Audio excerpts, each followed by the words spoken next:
Thank you for joining us on this episode of Manufacturing Talk Radio. Today we're talking with Paul Steck. Paul, did I get your name correct? You did. Good. We want to make sure we do that every time. I'm Tim Grady. I'm here with my co-host Lou Weiss. Lou's president of All Metal Forge Group, and he's the sponsor for Manufacturing Talk Radio. So we always appreciate the company's sponsorship so that we can do what we do, speaking with thought leaders like Paul Steck, who is the president of Exothermic Molding.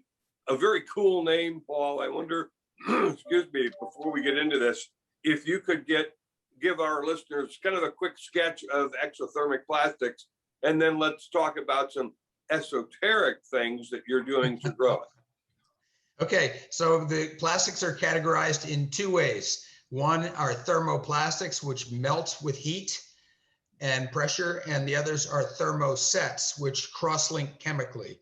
And exothermic describes the reaction of the thermoset plastic that we process, typically polyurethanes or dicyclopentadienes, which create heat when they're reacting. It's typically two chemical reagents that are highly reactive.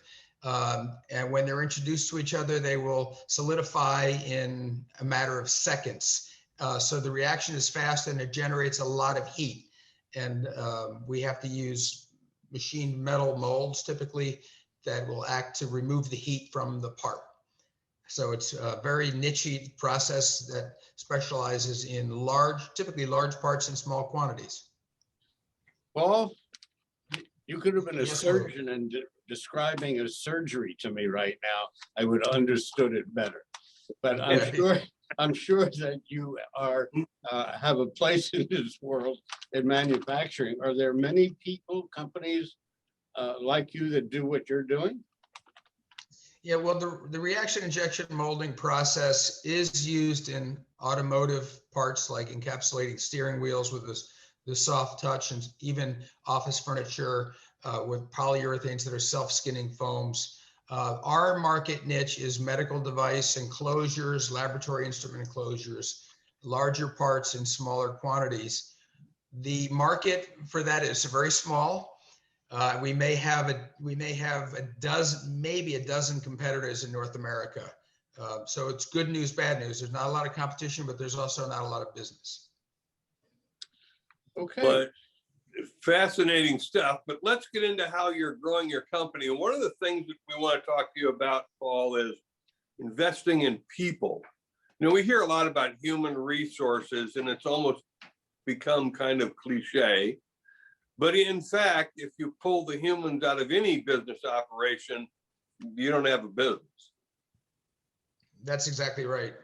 We had a management review meeting yesterday, virtually, these days. And it's part of our quality, our ISO quality requirement that we have management review periodically. And recently we've undergone a major investment in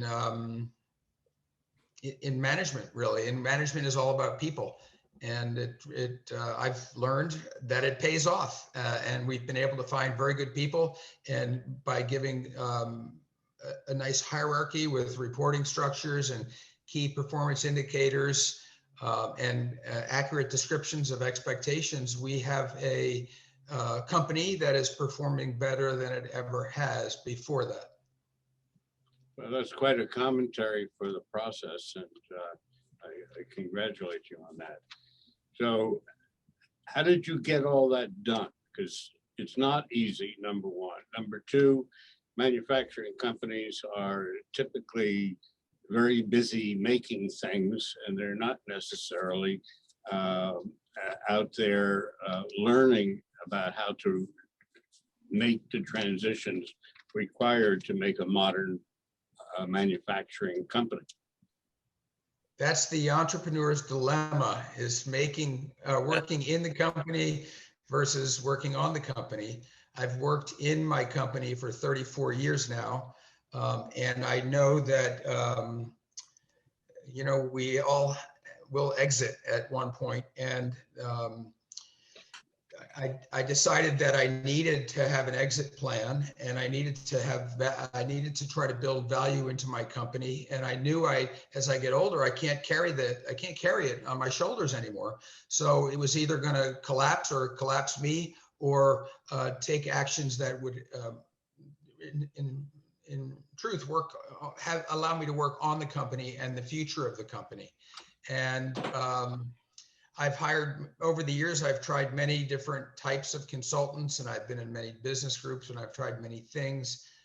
Fortunately, the company has always been, financially viable. And I heard a gentleman speak at an event that the New Jersey Manufacturing Extension Partnership put on, NJMEP. I liked what he said. I had him do a proposal for helping me to structure my management team and my company so that I could, in fact, not work in the business anymore and really work strategically. And that plan started a little bit more than 2 years ago, and it's really worked amazingly well. And it just so happens that technologies are, when you've done this for 34 years, you notice that things are changing faster and faster, which means not only do you have to react faster and faster and do more things, but there's more opportunities also. And so we really feel that we have tremendous opportunity in the future, and really just because of the way we're structured, and that we can be more forward thinking. I'm glad to hear this part of the story regarding NJMEP, who we're associated with, and we know John Kennedy, the CEO, very well. And as of last month, he started doing a once-a-month NJMEP partnering, manufacturing partnering, making waves. And that just started this past month. And we know a lot about what they do, and what they do across country. Why don't you tell us your experience with NJMEP to a greater depth? You went to them and said help. When you own a small business, it is lonely, and I personally look for support wherever I can find it, and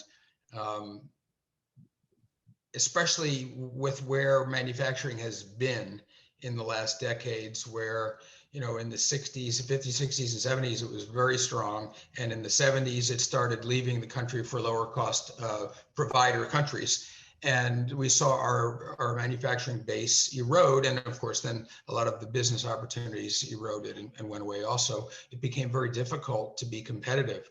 And the NJMEP facilitated assistance programs for small companies like mine to help us. I'm not a marketing guy, for instance, and it helped us to do marketing.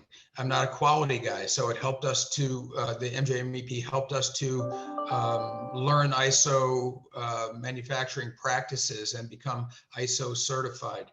I didn't go to, I didn't get an MBA in school. So, relearning all of the structural requirements of a company's management while running a company becomes onerous. And I looked at the NJMEP to assist me with that also. So it's just a few examples, but I've been really, working with the NJMEP for probably over 20 years. Talking again a little bit about NJMEP, they really do a fine job of what they do, and they've got 51 centers, I think, throughout the country that do the things that you experienced with them. And I think it's important that they continue to grow and get the message out, because we used to be 40 million people in manufacturing, and now we're 12. that's a huge drop. Our birth rates are dropping. Last week, they came out and said that our life expectancy just dropped by 1 year, first time ever. So there's and people are retiring at the rate of 10,000 people a day. If we don't bolster up manufacturing, which is at the core of our society, and I would use the word, but I won't. We'd be effed. In terms, and again, as I said before, think about where we'd be today if we had not had immigrants 120 years ago. There's a lot of things that we wouldn't have. I mean, we still might not have electricity. Who knows? Yeah, it's unfortunately manufacturing is associated with factory jobs, which aren't, parents really don't want their kids going into that field these days. And even the community colleges that have advanced manufacturing programs struggle to get traction, to get people interested in it. And manufacturing is really technical, and it takes a lot of education and knowledge to keep up with it. And it's very engaging. And additive manufacturing being one is starting to bring more interest into manufacturing, and it's making it also a little bit less labor intensive. I think the ones that need to be educated most about this are parents. Yeah, that's right. And you don't have to spend $250,000 to get the kid educated into a field that he's not going to be able to work in. Go to a trade school and learn how to run a CNC machine and make $75,000 a year coming out of the school. With very little debt for your education. Yeah, that's right. And it does come down to, everyone has talents, and it does come down to really knowing what you want to do and not being afraid to do it. And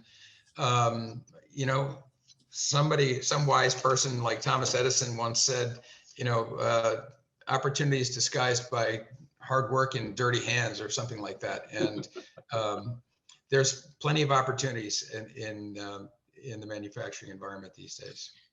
So Paul, let me ask you, as you went through this transition of working in the company to working on the company and finding people, and in Lou's experience, finding people is a challenge. Your hit to miss ratio is best case 1 in 3, average is higher than that, 1 in 6 sometimes. What was your experience in finding 1 in 6 the right people? But as a result of that, I have people that work with me and for me who've been with me for a quarter of a century. I got 2 or 3 of those, a couple of tenors. I mean, once you make that right choice, and if it is the right choice, you can't go wrong.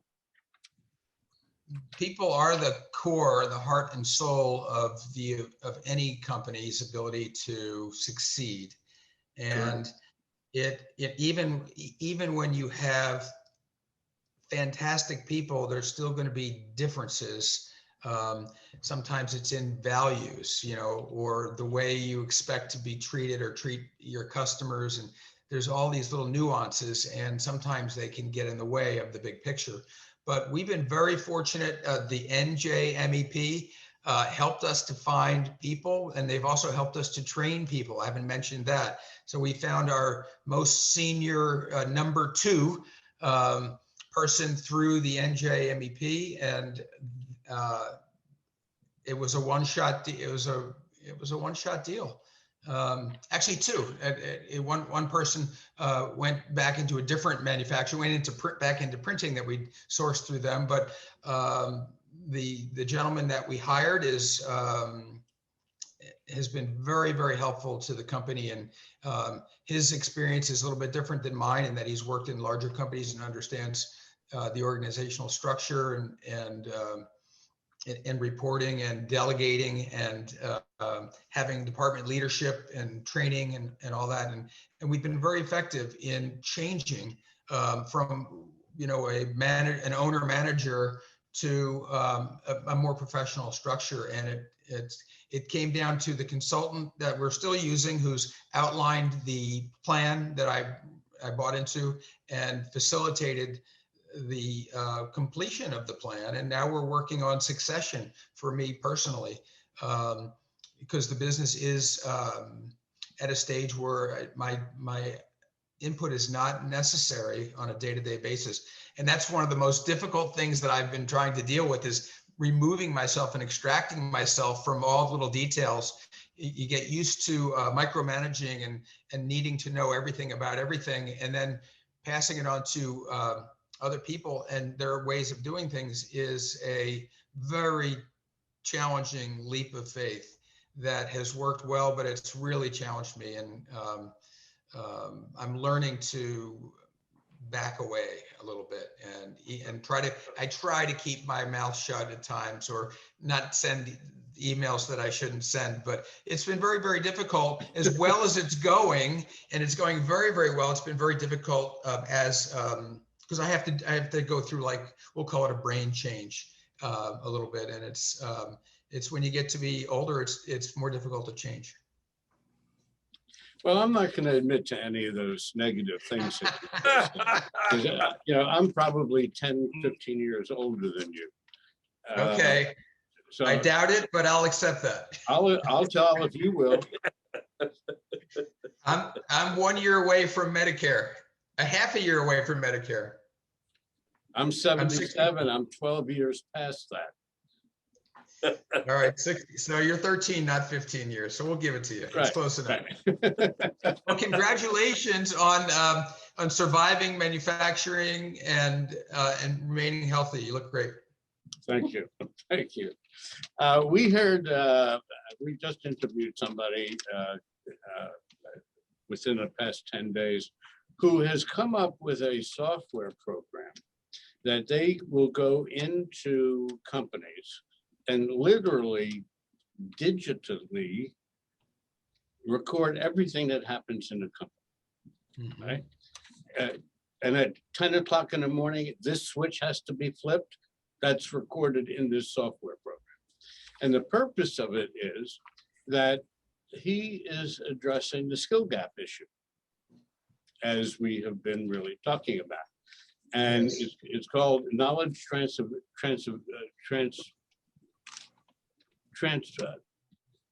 Formation.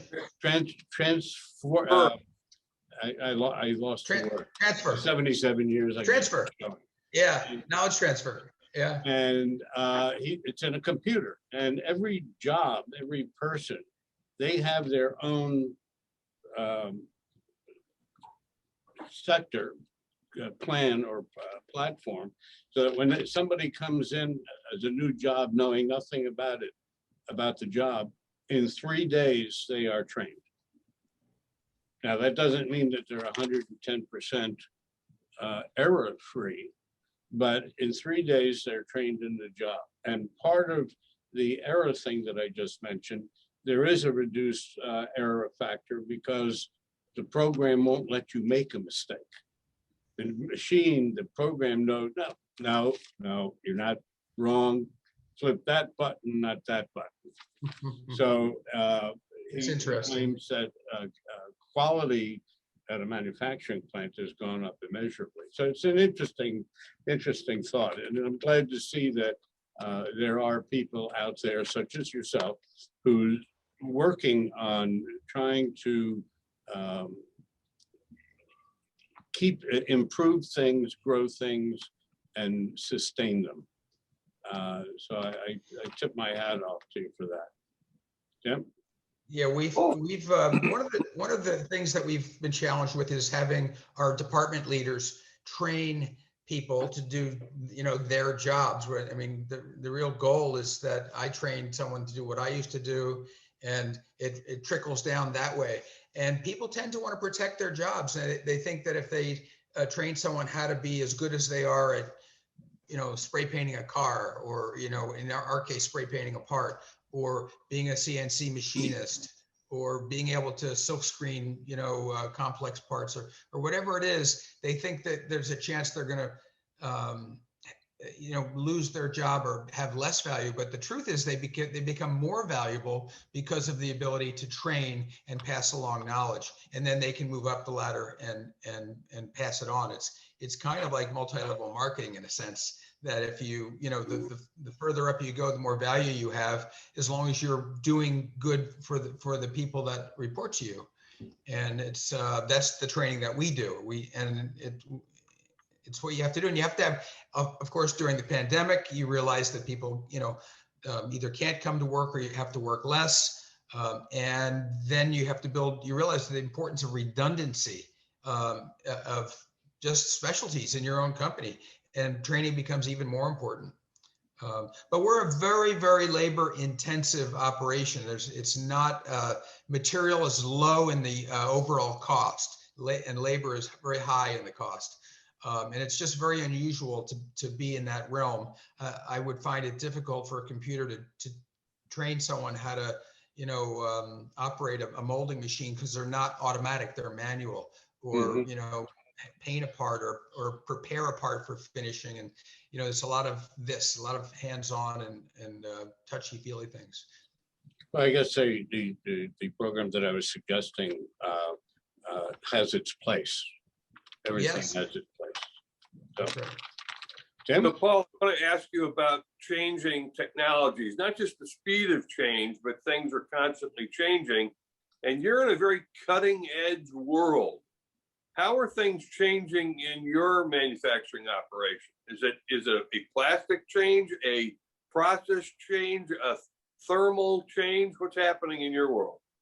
Yeah, it's very interesting. Additive manufacturing, we've done a lot. Our molds are built through subtractive manufacturing, where you start with big blocks, and our molds are big. They get to be, 3, 4, 5, 6 feet long, even longer at times. So there's a lot of subtractive work, a lot of removing of metals, and even plastics when we're fabricating plastic parts. The additive technology is powerful, and it in addition to saving time, it saves on skills. There's a skills shortage in being a machinist. It takes years and years, arguably, to be a mold maker. And this, you just can't take someone off and give them an apprenticeship and ask them to make molds. It doesn't work that way. However, additive manufacturing is, it can sort of circumvent some of those skills just because of technology. So we're seeing, just like in robotics, people aren't going to have to drive trucks or drive cars and serve food and all of that. It's technology is helping us to become more efficient and cover up where the old skills aren't available to us anymore. So we have to be mindful of that. And whenever things change, you just have to be open to it. Someone approached me and said, we have this new material, are you interested? And it was, of course I'm interested, but what's it going to take? And it's odoriferous, it smells up the plant if you're not careful about how you collect the fumes. Not harmful, but just it smells bad. Secondly, there weren't any machines on the market to produce the chemistry, so we kind of had to invent that. So there was a lot of work behind getting involved in a new material, but we did it, and we're in a position of offering it to the marketplace. And that's why you see this flaming bullet behind me, because this material has ballistic qualities. I mean, you can shoot, military munitions at this material, and it acts as a ballistic material, sometimes in a neat, unfilled, unreinforced state. So having found that material and invested years and hundreds of thousands of dollars in becoming a processor of it, we have now a very nice opportunity to offer a superior material to the marketplace. Fascinating. Before we wrap up here, I'd like to have you give us your URL and an email address if you wish. Thank you. The name of the company is Exothermic Molding. The website address is www.exothermic, as you can see on my off my shoulder here, there, Exothermic. And we're in Kenilworth, New Jersey. We have about 25 people, 10,000 square foot facility. Terrific, terrific. Thank you. Great Thanks, stuff. Lou. Thanks, Tim. It was fun. Thank you. And when you come up with a bigger sized version of the speeding bullet, you know, like a mortar shell, let us know. I'll be back.